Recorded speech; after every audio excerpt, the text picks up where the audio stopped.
Welcome to Telugu news 24/7 ముందుగా headlines చూద్దాం.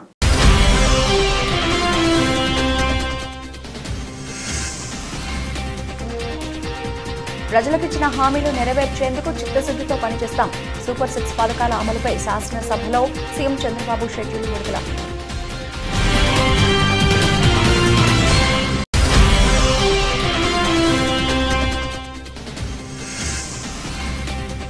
బీసీలో ముస్లింలను కలిపి మతపరమైన రిజర్వేషన్లు ఆపాదించి బీసీలకు అన్యాయం చేస్తున్నారు. ప్రభుత్వంపై మండిపడ్డ మాజీ ఎంపీ పూర నర్సయ్య గౌడ్.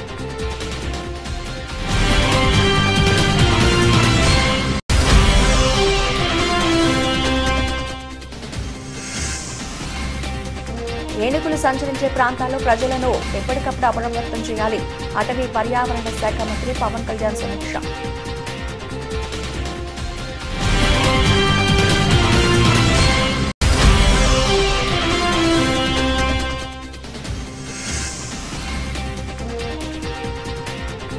వెంటనే ఈ ప్రక్రియ పూర్తి చేయాలి. ఆర్టీజీ శాఖ కార్యదర్శి భాస్కర్ కాటనేని ఆదేశం.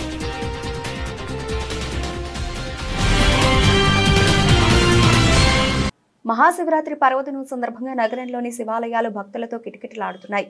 హరహర మహాదేవ నామస్మరణతో శైవక్షేత్రాలు మార్మోగుతున్నాయి. శివరాత్రిని పురస్కరించుకుని శివునికి ప్రత్యేక పూజాభిషేకాలు కావిస్తున్నారు. మహాశివరాత్రి పండుగ సందర్భంగా విజయవాడ నగరవాసులు వేకోజామునే కృష్ణానదిలో పుణ్యస్నానాలు ఆచరించి అనంతరం శివాలయాలకు వెళ్లి పరమశివుని దర్శించుకుని ప్రత్యేక పూజలు గావిస్తున్నారు. కృష్ణానదికి వేకోజామునించే భక్తులు పోటెత్తడంతో పోలీస్ శాఖ రాష్ట్ర ప్రభుత్వం ప్రత్యేక ఏర్పాట్లు చేసింది. తొక్కిసలాట ఎలాంటి ఘటనలు జరగకుండా పగడ్బందీగా చర్యలు చేపట్టారు. సీసీ కెమెరాల ద్వారా భక్తుల రద్దీని పరిశీలిస్తూ ఎప్పటికప్పుడు పోలీసు అధికారులు అప్రమత్తం చేస్తున్నారు. నగరంలో ప్రాచీన శివాలయం అయిన పాత శివాలయంలో పాటు ఇంద్రకీలాద్రిపై ఉన్నటువంటి శివాలయంలో పరమశివుని దర్శించుకునేందుకు భక్తులు బారులు తీరారు. పరమశివుని దర్శించుకున్న అనంతరం ప్రత్యేక పూజల అభిషేకాలు గావిస్తున్నారు. మహాశివరాత్రి పర్వదినాన్ని పరమశివుని దర్శిస్తే సకల శుభాలు కలుగుతాయని భక్తుల విశ్వాసం.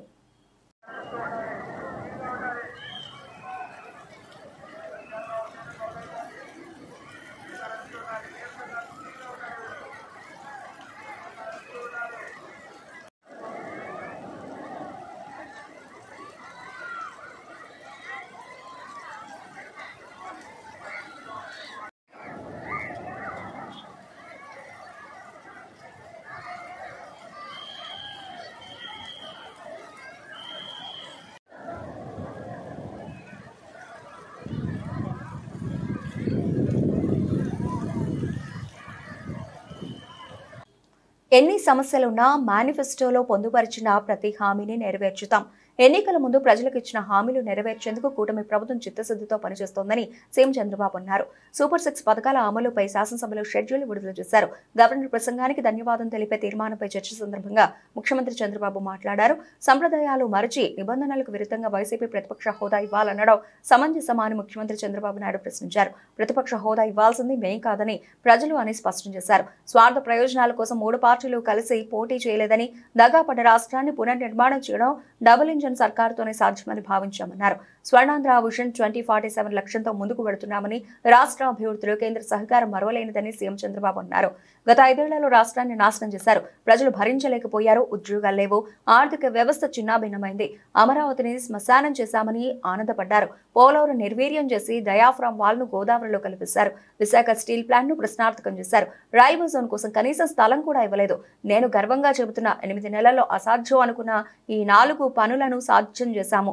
ఎందుకు? ప్రధాని మోదీ సహకారం మరవలేనిది. గత పాలకులు రాష్ట్రాన్ని ఆర్థిక సంక్షోభంలోకి నెట్టేశారు. ఢిల్లీలో వాతావరణ కాలుష్యం, రాజకీయ కాలుష్యం పెద్ద సమస్యలు. ఢిల్లీలో ఉండలేము, రాజధాని మార్చాలని చాలా మంది అంటున్నారు.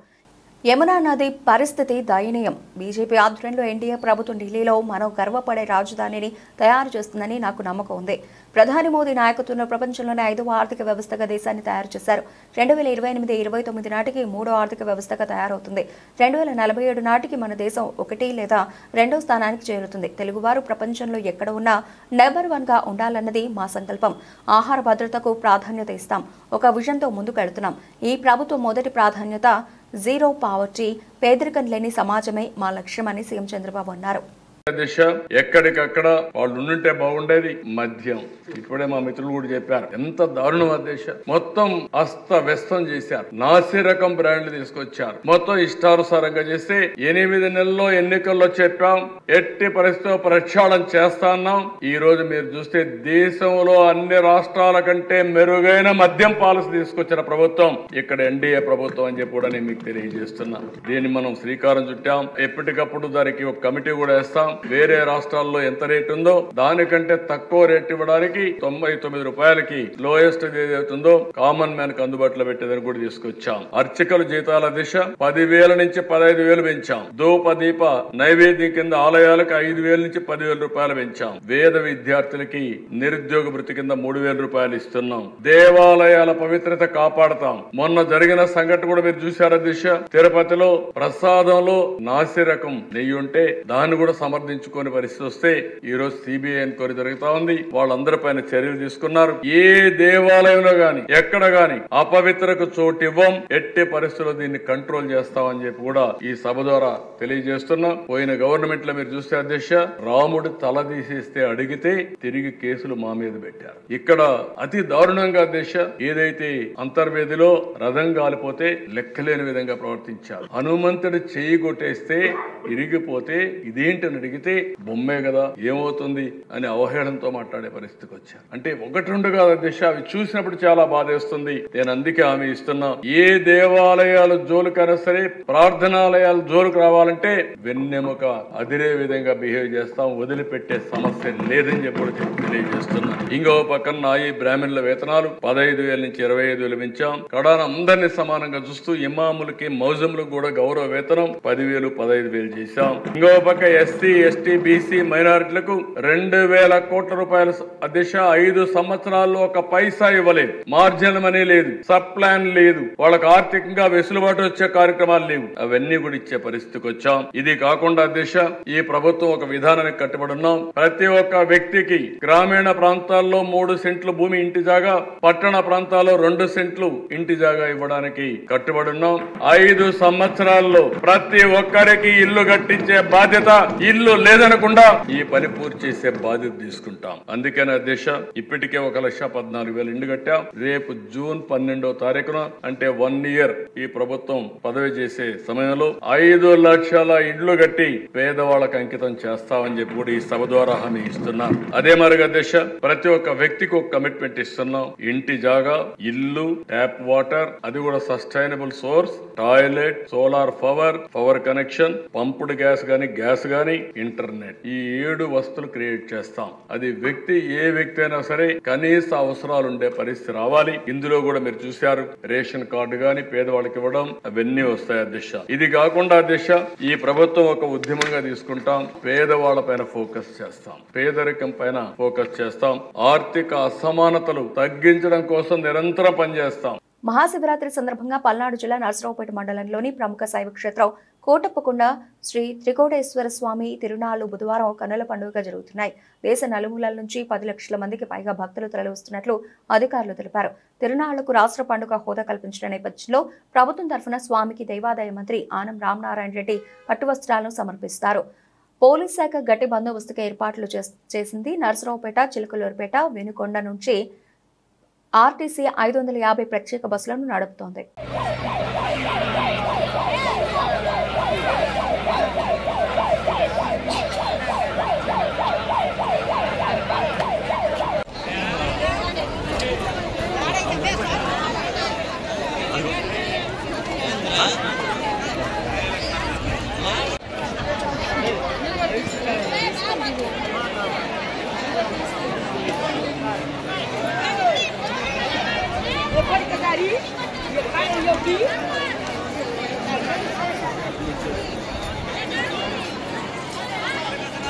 మహాశివరాత్రిని పురస్కరించుకుని మంత్రి కొల్లు రవీంద్ర విజయవాడ కృష్ణానదిలో పుణ్యస్నానం ఆచరించి అనంతరం పితృదేవతలకు పిండ ప్రదానం గావించారు.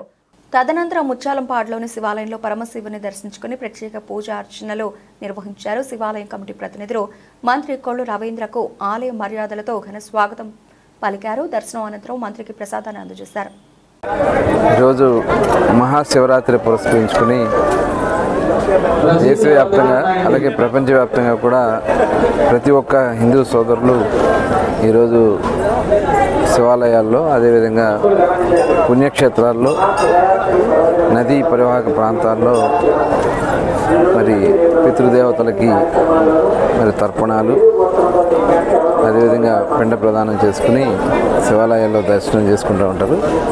అలాగే ఉపవాస దీక్షలు అలాగే జాగారం కూడా చేసి లింగోద్భవ సమయం వరకు కూడా చాలా కఠోర దీక్షతో చేస్తూ ఉంటారు. మరి మరొకసారి అందరికీ కూడా మహాశివరాత్రి శుభాకాంక్షలు తెలియజేస్తూ ఈరోజు ముత్యాలంపాడులో ఉన్నటువంటి రామలింగేశ్వర స్వామి దేవాలయంలో మరి స్వామివారి అభిషేక కార్యక్రమాన్ని చేసుకోవడం చాలా ఆనందంగా ఉంది. తప్పకుండా శివుని యొక్క ఆశీర్వచనలు అందరికీ ఉండాలి. ముఖ్యంగా మన రాష్ట్రానికి మన గౌరవ ముఖ్యమంత్రి వర్యులు చంద్రబాబు నాయుడు గారు అలాగే పవన్ కళ్యాణ్ గారు అటు కూటమి ప్రభుత్వం భారతీయ జనతా పార్టీ మరి చేస్తున్నటువంటి కృషికి ఆ భగవంతుడు కూడా ఆశీర్వాదాలు అందించాలని రాష్ట్రం సుభిక్షంగా ఉండాలని చెప్పి మనస్ఫూర్తిగా కోరుకుంటూ మరొకసారి అందరికీ ఈ మహాశివరాత్రి పర్వదినాన్న శుభాకాంక్షలు తెలియజేస్తాను. మహాశివరాత్రి రానున్న క్రమంలో అటవీ ప్రాంతంలో ఉన్న గుండాల కోన శివాలయానికి వెళ్లిన 3 భక్తులు ఏనుగుల తొక్కిసలాటలో దుర్మరణం పాలవడం బాధాకరమని, ఇటువంటి దుర్ఘటనలు నివారించేందుకు తగిన చర్యలు తీసుకోవాలని రాష్ట్ర ఉప ముఖ్యమంత్రి అటవీ పర్యావరణ శాఖ మంత్రి పవన్ కళ్యాణ్ అటవీ శాఖ అధికారులను ఆదేశించారు. మహాశివరాత్రి సందర్భంగా అటవీ ప్రాంతంలోని ఆలయాలకు వెళ్లే వారి రక్షణకు తగిన చర్యలు చేపట్టాలని పోలీస్, దేవాదాయ, రెవెన్యూ శాఖలతో సమన్వయం చేసుకోవాలని స్పష్టం చేశారు. అన్నమయ్య జిల్లా కోడూరు అటవీ రేంజ్లోని గుండాల కోన దగ్గర ఏనుగులు తొక్కేయడంతో 3 మృతి చెందగా మరో 2 గాయపడ్డారు. ఈ నేపథ్యంలో మంగళవారం తన క్యాంపు కార్యాలయంలో అటవీ శాఖ ఉన్నతాధికారులు, అన్నమయ్య జిల్లా కలెక్టర్, ఎస్పీలతో సమీక్ష నిర్వహించారు. మృతుల కుటుంబాలకు, గాయపడిన వారి కుటుంబాలకు తీవ్ర సానుభూతి తెలియజేశారు. ఈ సందర్భంగా పవన్ కళ్యాణ్ అటవీ వన్యప్రాణి సంరక్షణ అధికారులతో పలు అంశాలపై చర్చించారు. ఏనుగులు సంచరించే ప్రాంతాల్లోని ప్రజలను ఎప్పటికప్పుడు అప్రమత్తం చేస్తూ రక్షణ కల్పించాలన్నారు. కర్ణాటకలో AI పరిజ్ఞానాన్ని వినియోగిస్తున్నారని, అదేవిధంగా ఇతర సాంకేతిక పరిజ్ఞానాలను, విధానాలను పరిశీలించి అమలు చేయాలని ఆదేశించారు. ఏనుగుల కదలికలు ఉన్న ప్రాంతాల్లో రైల్వే లైన్ బారికేడింగ్ చేయాలన్నారు. ఏనుగుల కదలికను ట్రాక్ చేయడానికి రేడియో కాలరింగ్, ఇతర అధునాతన ముందస్తు హెచ్చరిక వ్యవస్థలను ఏర్పాటు చేయాలని సూచించారు. స్థానిక నివాసితులతో పాటు అటవీ ప్రాంతాల్లోని ఆలయాలకు వెళ్లే యాత్రికులకు ఏనుగుల ప్రవర్తన, తీసుకోవాల్సిన జాగ్రత్తలు, భద్రతా చర్యల గురించి అవగాహన కల్పించేందుకు ప్రత్యేక కార్యాచరణ రూపొందించాలని తెలిపారు. మానవుల భద్రత, వన్యప్రాణుల సంరక్షణ 2 అంశాలను పరిగణలోకి తీసుకుని భవిష్యత్తులో ఇటువంటి సంఘటనలను పునరావృతం కాకుండా దీర్ఘకాలిక పరిష్కారాలను కనుగొని నివేదిక ఇవ్వాలని అటవీ వన్యప్రాణి సంరక్షణ అధికారులను ఆదేశించారు. ఈ సమావేశంలో principal chief conservator of forest Shri Chiranjeevi Chaudhary, ఉన్నతాధికారులు AK Nayak, doctor Shanti Priya Pandey, BNN Murthy పాల్గొన్నారు. వీడియో కాన్ఫరెన్స్ ద్వారా అన్నమయ్య జిల్లా కలెక్టర్ చామకూరి శ్రీధర్, ఎస్పీ విద్యాసాగర్ నాయుడు, అలాగే జిఎఫ్ఓ జగన్నాథ్ సింగ్ హాజరయ్యారు. ప్రభుత్వంలోని అన్ని శాఖలు, విభాగాలు తమ వద్ద ఉన్న డాటాకు సంబంధించి సమగ్ర సమాచారాన్ని ఆర్టీజీఎస్కు అందజేయాలని రియల్ టైమ్ గవర్నెన్స్ శాఖ కార్యదర్శి భాస్కర్ కాటంనేని అధికారులను ఆదేశించారు. డాటా అనుసంధానంతో, డాటా లేక్ రూపకల్పనతో అద్భుత ఫలితాలు సాధించవచ్చని ఆయన అన్నారు. కొన్ని శాఖల నుంచి అసమగ్ర డాటా సమాచారం ఇస్తున్నారని, అది సరికాదని సూచించారు. ఆర్టీజీఎస్ ఏర్పాటు చేస్తున్న డాటా లేక్, డాటా అనుసంధాన ప్రక్రియలో భాగంగా ఆయన మంగళవారం సచివాలయంలో వివిధ శాఖలు, విభాగాల అధికారులతో సమీక్ష నిర్వహించారు. ఈ సందర్భంగా ఆయన మాట్లాడుతూ ప్రతి ప్రభుత్వ శాఖలో, విభాగాల్లో ఒక చీఫ్ డాటా టెక్నికల్ ఆఫీసర్ని నియమించుకోవాలని గతంలోనే అన్ని శాఖలను ఆదేశించామన్నారు.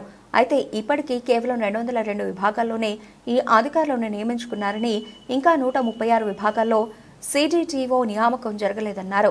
వెంటనే ఈ నియామకం జరగాలన్నారు. తద్వారా డాటా అనుసంధాన ప్రక్రియ సంబంధించి ఆ శాఖతో ఆర్టీజీఎస్ సమన్వయం ఏర్పరచుకోవడంలో ఇబ్బందులు ఉండవన్నారు. కొన్ని శాఖల నుంచి కొంత అసమగ్ర సమాచారం, అసమగ్ర డాటా పంపుతున్నారని, అలా కాకుండా వారి వద్ద ఉన్న డాటాను సమగ్రంగా అందజేయాలన్నారు. ప్రభుత్వ ఆస్తులకు సంబంధించి కమ్యూనిటీ డాటాను కూడా పూర్తి స్థాయిలో అందజేయాలని సూచించారు. ప్రభుత్వం ఒక సదాశయంతో డాటా అనుసంధాన ప్రక్రియ నిర్వహిస్తోందన్నారు. తద్వారా ప్రభుత్వ శాఖల పనితీరు ఎంతో మెరుగుపడుతుందని, ప్రజలకు ఎలాంటి జాప్యం లేకుండా సత్వర సేవలు అందించేలా శాఖల పనితీరు మెరుగుపరచాలన్నదే ముఖ్యమంత్రి నారా చంద్రబాబు నాయుడు ఆశయమన్నారు. వివిధ శాఖల మధ్య ఉన్న డేటా అనుసంధానం వల్ల పాలన మెరుగుపరచడానికి, ప్రభుత్వ సేవలు సులభంగా అందించడానికి యూజ్ కేసెస్ రూపొందించానన్నారు. అలాగే శాఖల మధ్య సమన్వయ లేమితో కొన్నిసార్లు పనులు జాప్యం అవుతున్నాయన్నారు. కొన్నిసార్లు ఒక పని కావాలంటే ప్రభుత్వంలో 2-3 నెలల సమయం కూడా పడుతోందని, అయితే డేటా అనుసంధానం వల్ల రూపొందించే యూజ్ కేసెస్తో ఆ పని ఎలాంటి జాప్యం లేకుండా కేవలం ఒక క్లిక్తో పూర్తి చేయగలమని, టెక్నాలజీలో ఆ సౌలభ్యం ఉందని, దాన్ని ప్రభుత్వ శాఖలన్నీ సద్వినియోగం చేసుకోవాలన్నారు. ఆంధ్రప్రదేశ్ రాష్ట్ర ఉప ముఖ్యమంత్రి పవన్ కళ్యాణ్తో మాజీ ఎంపీ వి హనుమంతరావు సమావేశమయ్యారు. ఈ రోజు మంగళగిరిలోని క్యాంపు కార్యాలయంలో కలిశారు. ఈ సందర్భంగా ఉమ్మడి ఆంధ్రప్రదేశ్ ముఖ్యమంత్రిగా, కేంద్ర మంత్రిగా బాధ్యతలు నిర్వర్తించి విలువైన సేవలు చేసిన దామోదరం సంజీవయ్య పేరును కర్నూలు జిల్లాకు పెట్టాలని విజ్ఞప్తి చేశారు. సామాజిక పెన్షన్లు రావడంలో, కార్మికులకు పలు ప్రయోజనాలు కల్పించడంలో దామోదరం సంజీవయ్య పాత్ర ఎంతో ఉందని తెలుపుతూ ఆయన పేరుతో స్మారక భవనాన్ని నిర్మించాలని ప్రతిపాదించారు. ఈ అంశాలను రాష్ట్ర ముఖ్యమంత్రి దృష్టికి తీసుకెళ్తానని పవన్ కళ్యాణ్ తెలిపారు. ఈ సందర్భంగా హనుమంతరావు గారిని సన్మానించి జ్ఞాపకం అందజేశారు.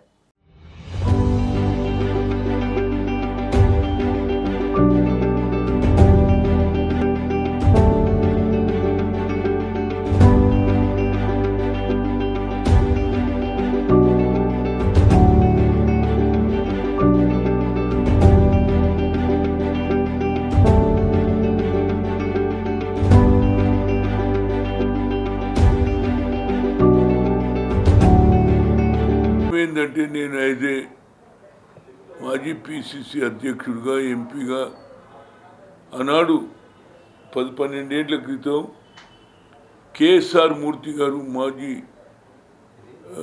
చీఫ్ సెక్రటరీగా ఉన్నప్పుడు ఆయన దామోదరం సంజీవయ్య చైర్మన్ ఉండే, ట్రస్ట్ చైర్మన్. ఆయనకెందుకేమో హనుమంతరావు గారు మీరు దీనికి చైర్మన్గా ఉండాలి, మీరు మొదటి నుంచి కూడా సామాజిక న్యాయం గురించి ఫైట్ చేస్తున్నారు కాబట్టి దామోదరం సంజీవయ్య గారి హిస్టరీ కూడా ఆయన నాకు చెప్పడం జరిగింది. కొంత నాకు కూడా తెలుసు ఆయన గురించి. ఎందుకంటే 1972లో 7th మేకు చనిపోయినప్పుడు ఆనాడు నేను యూత్ కాంగ్రెస్లో ఉండి, ఆనాడు వెంగళరావు గారు ముఖ్యమంత్రిగా ఉన్నప్పుడు ఆయన డెడ్ బాడీ రావడం, మరి ఎక్కడ పెట్టాలి అనేది ఆలోచన చేసి ఫైనల్గా వాళ్ళ అత్తగారి ఇంటి దగ్గర సికింద్రాబాద్లో పెట్టి 2వ దినం ఆయన ఫినరల్ చేయడం జరిగింది. సంజీవయ్య పార్కులో ఆడ పెట్టి దాన్ని సంజీవయ్య పార్కుగా పెట్టడం జరిగింది. కంటిన్యూస్గా 14th ఫిబ్రవరి కానీ 7th మే కానీ గత 10-12 ఏళ్ల నుంచి ఆయన బర్త్డే కానీ డెత్ యానివర్సరీ చేయడం. దీంతో పాటు రాహుల్ గాంధీ గారు కూడా రావడం జరిగింది. అదేవిధంగా ఆయన ఏదైతే గ్రామం ఉన్నదో మన ముఖ్యంగా కర్నూలు దగ్గర పెద్దపాడు అనే విలేజ్, కర్నూలు నుంచి 10 కిలోమీటర్లో ఆయన స్వగ్రామం, పుట్టిన గ్రామంలో పోయాము. దానికి రాహుల్ గాంధీ గారు కూడా వచ్చారు. ఆ తర్వాత హైదరాబాద్లో దామోదరం సంజీవయ్య పార్కులో ఆయన రాహుల్ గాంధీ గారు కూడా రావడం జరిగింది. అక్కడికి వచ్చాడు, ఇక్కడికి వచ్చాడు. ఇవాళ నేను ఒకటే కోరుతున్నా, ఎందుకంటే నీతి నిజాయితీ కలిగిన వ్యక్తి, మొట్టమొదటి హరిజన ముఖ్యమంత్రి ఉమ్మడి ఆంధ్రప్రదేశ్కు ఉండే. ఆయన ఏఐసిసి అధ్యక్షుడిగా ఒక్కసారి కాదు 2 సార్లు ఉన్నాడు. కేంద్రంలో లేబర్ ఎంప్లాయ్మెంట్ మినిస్టర్ కూడా పనిచేశాడు. కానీ చనిపోయినప్పుడు సొంత ఇల్లు లేదు. అలాంటి వ్యక్తి సేవ చేయడానికి సిఎస్లతో కేబినెట్ కార్యదర్శి డాక్టర్ టివి సోమనాథన్ వీడియో సమావేశం. అమరావతి ఫిబ్రవరి 25 సులభతర వాణిజ్య విధానం ఈజ్ ఆఫ్ డూయింగ్ బిజినెస్ పై మంగళవారం ఢిల్లీ నుండి కేబినెట్ కార్యదర్శి డాక్టర్ టీవీ సోమనాథన్ సిఎస్లతో వీడియో సమావేశం నిర్వహించారు. గత ఏడాది డిసెంబర్ 13, 15 తేదీల్లో ప్రధానమంత్రి అధ్యక్షతన జరిగిన ప్రధాన కార్యదర్శుల జాతీయ సమావేశంలో సులభతర వాణిజ్య విధానానికి సంబంధించి నిబంధనలు మరియు విధానాలను సంస్కరించడంలో మరియు సరళీకరించడంలో రాష్ట్రాలకు సహాయం చేయడానికి కేబినెట్ సెక్రటేరియట్లో కార్యదర్శి స్థాయి కోఆర్డినేటెడ్ అధికారి నేతృత్వంలో డీరెగ్యులేషన్ సెల్ను ఏర్పాటు చేయాలని నిర్ణయించారు. అంతేగాక కంప్లైన్స్ తగ్గింపు మరియు డీరెగ్యులేషన్పై టాస్క్ ఫోర్స్గా వ్యవహరించడానికి కేబినెట్ సెక్రటరీ అధ్యక్షతన కార్యదర్శుల కమిటీని ఏర్పాటు చేయాలని నిర్ణయించారు. ఈ ప్రక్రియలో భాగంగా కేబినెట్ కార్యదర్శి సోమనాథన్ సిఎస్లతో వీడియో సమావేశం ద్వారా మాట్లాడుతూ కంప్లైన్స్ భారాన్ని తగ్గించేందుకు డీరెగ్యులేషన్ సెల్కు తగిన తోడ్పాటును అందించేందుకు పలువురు కార్యదర్శులతో కూడిన ప్రత్యేక టాస్క్ ఫోర్స్ కమిటీని కూడా కేంద్ర ప్రభుత్వం ఏర్పాటు చేసిందని తెలిపారు. ఈ కమిటీలో సభ్యులైన కార్యదర్శులు మార్చి నుండి రాష్ట్రాల్లో పర్యటిస్తారని, వారు పర్యటనకు వచ్చినప్పుడు ప్రభుత్వ ప్రధాన కార్యదర్శి స్థాయిలో ఒక ఇంట్రడక్టరీ సమావేశాన్ని ఏర్పాటు చేయాలని సిఎస్లకు సూచించారు. సులభతర వాణిజ్యానికి సంబంధించి వివిధ రాష్ట్రాలు అనుసరిస్తున్న ఉత్తమ విధానాలను కేంద్రం స్వాగతిస్తుందని కేబినెట్ కార్యదర్శి సోమనాథన్ తెలిపారు. కృష్ణా, గుంటూరు జిల్లాల పట్టభద్రుల నియోజకవర్గం నుంచి కూటమి పార్టీలు బలపరిచిన అభ్యర్థి ఆలపాటి రాజేంద్ర ప్రసాద్కి మొదటి ప్రాధాన్యత ఓటు వేసి గెలిపించాలని బీజేపీ రాష్ట్ర అధ్యక్షురాలు దగ్గుపాటి పురంధరేశ్వరి కోరారు. పట్టభద్రులు, ఉద్యోగులు సమస్యల పరిష్కారం కోసం మండలిలో గళం విప్పగల అనుభవజ్ఞులైన నాయకులు రాజేంద్ర ప్రసాద్ అని, గత ప్రభుత్వ నిరుద్యోగ యువతకు అనేక హామీలు ఇచ్చి నెరవేర్చిన పరిస్థితి చూశామని అన్నారు. కూటమి ప్రభుత్వం అధికారంలోకి వచ్చిన తర్వాత ఉపాధి కల్పనకు ప్రాధాన్యత ఇస్తోందన్నారు. పట్టభద్రులు ఆలపాటి రాజేంద్ర ప్రసాద్ను గెలిపించి తమ హక్కుల సాధనకు బాటలు వేసుకోవాలని సూచించారు. అందరికీ నమస్కారం. 2024 సార్వత్రిక ఎన్నికల్లో తెలుగు ప్రజలందరూ ఎన్డీఏ కూటమిని అనూహ్యంగా ఆశీర్వదిస్తూ అద్భుతమైనటువంటి విజయాన్ని కూటమికి మీరు అందించడం జరిగింది. అదేవిధంగా రేపు ఫిబ్రవరి 27వ తారీఖున జరిగేటువంటి శాసన మండలి ఎన్నికల్లో ఉభయ కృష్ణా, గుంటూరు జిల్లాల నుండి కూటమి అభ్యర్థిగా బరిలో ఉన్నటువంటి సోదరులు ఆలపాటి రాజేంద్ర ప్రసాద్ గారికి మీరందరూ మీ ఆశీర్వాదాన్ని అందించాలి అని చెప్పి మేమందరం చేస్తున్నటువంటి అభ్యర్థన. 2019 ఎన్నికల సందర్భంలో వైఎస్ఆర్సీపీ పార్టీ పరిశ్రమలు తీసుకొచ్చి ఉపాధి అవకాశాలు బిడ్డలు కల్పిస్తామని, అదేవిధంగా ప్రతి సంవత్సరం డిఎస్సిని నిర్వహించి మేము ఉపాధి అవకాశాలు పెంపొందిస్తామని చెప్పి వారు చేసినటువంటి వాగ్దానాలు ఏవైతే ఉన్నాయో అవన్నీ కూడా నీటి మూటలుగా మిగిలిపోయినటువంటి విషయం మనందరికీ అనుభవం అయినని చెప్పి నేను భావిస్తున్నాను.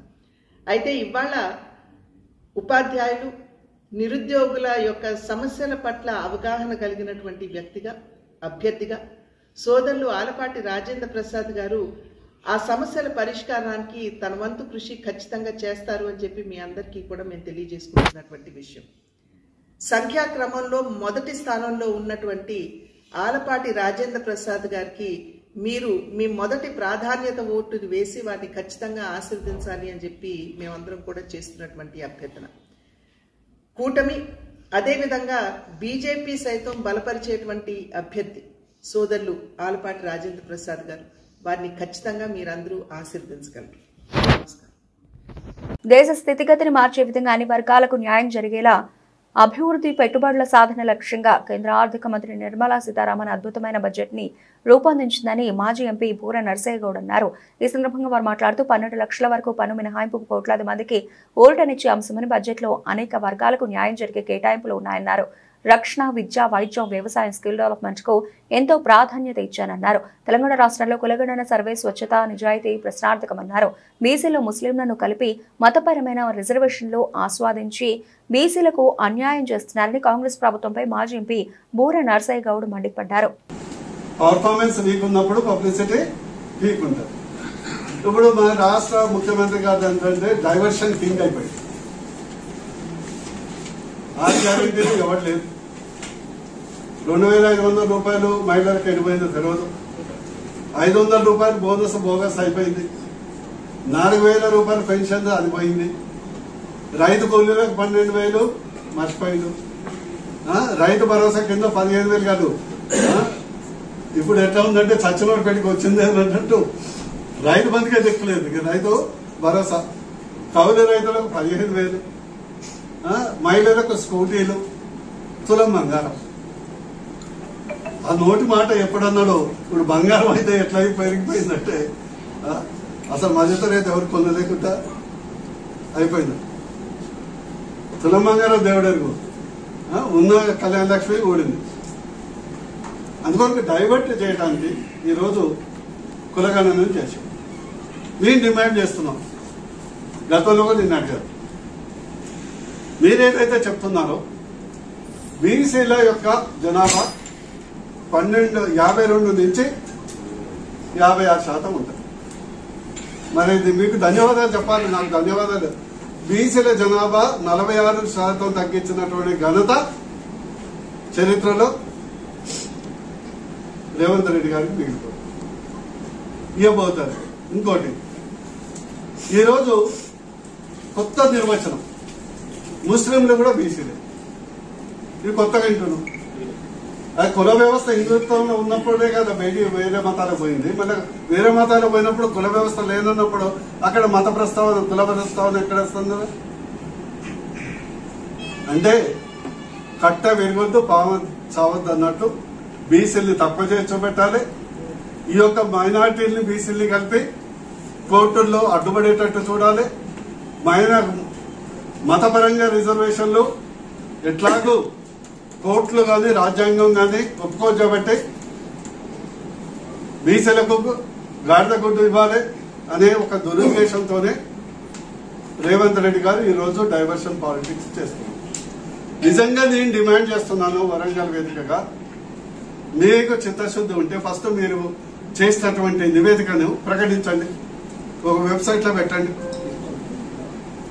విలేజ్ వారిగా, వార్డు వారిగా పెట్టండి. మీకే చూపెడతాం 100% బీసీ జనాభాని మీరు తక్కువ చేసి చూపెట్టారని లెక్కలతో సహా బీజేపీ పార్టీ మీకు చూపెడతాం. తెలంగాణ రాష్ట్రంలో, భారతదేశంలో మోడీ గారు పాపం reservation SC ST BC reservation అనేది సామాజిక ప్రాతిపదిక మీద, కుల ప్రాతిపదిక మీద వచ్చినటువంటి, ఆర్థిక ప్రాతిపదిక, మాతృ లేవు, రాజ్యాంగం లేవు. మోడీ గారు కొత్తగా ఆర్థికంగా వెనుకబడ్డటువంటి వర్గాలకు ఈడబ్ల్యూఎస్ ప్రవేశపెట్టారు. చాలా మందికి తెలియని అంశం ఏంటంటే అందులో మతం ఏం లేదు.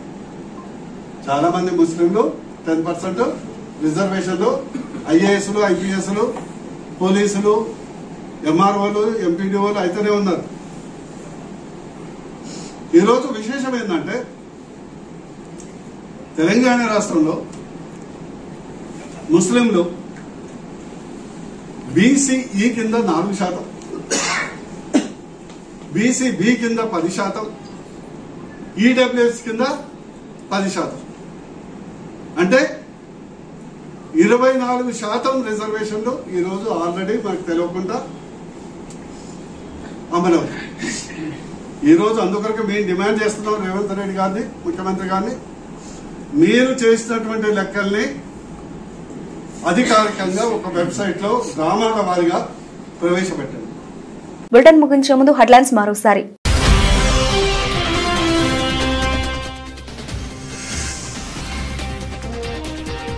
ప్రజలకు ఇచ్చిన హామీలు నెరవేర్చేందుకు చిత్తశుద్ధితో పనిచేస్తాం. సూపర్ 6 పథకాల అమలుపై శాసనసభలో సీఎం చంద్రబాబు షెడ్యూల్ విడుదల.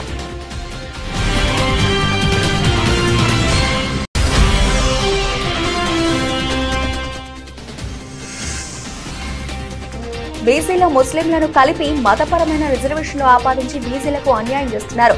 ప్రభుత్వంపై మండిపడ్డ మాజీ ఎంపీ కూర నర్సయ్య గౌడ్.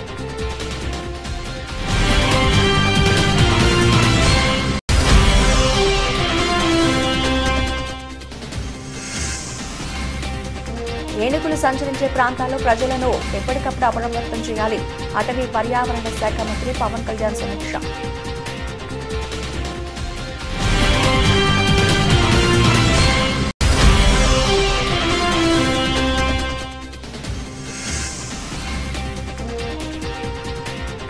వెంటనే ఈ ప్రక్రియ పూర్తి చేయాలి.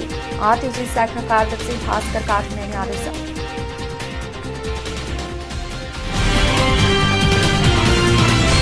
ఇవే ఇప్పుడు ఎవరికైనా నబిల్చిన అప్డేట్స్. మరిన్ని అప్డేట్స్ తో మళ్ళీ కలుద్దాం. అంతవరకు సెలవు. నమస్తే.